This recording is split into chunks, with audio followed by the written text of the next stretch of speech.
नमस्कार बन्दगी, म कमल प्रसाद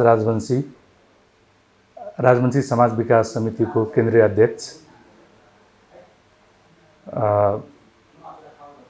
म यही आउँदो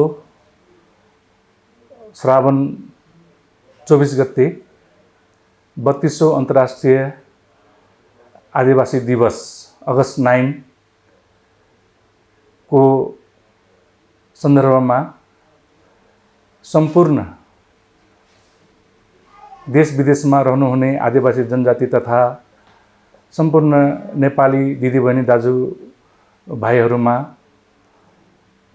विश्व आदिवासी दिवसको शुभकामना व्यक्त गर्न चाहन्छु र यसपल्ट काठमाडौँको खुला मञ्चमा 32औं अन्तर्राष्ट्रिय आदिवासी दिवस मनाउन गइरहेका छौं। त्यसमा सम्पूर्ण आदिवासी दाजुभाइ दिदीबहिनीहरू आफ्नो वेशभूषा पहिरन तथा आफ्नो जति पनि हाम्रो मौलिक चीजहरू छ त्यसलाई प्रदर्शन गर्नको लागि पनि म हार्दिक अनुरोध गर्न चाहन्छु र सबैजना त्यो दिन आफ्नो वेशभूषामा सहभागी हुन पनि अनुरोध गर्दछु। धन्यवाद।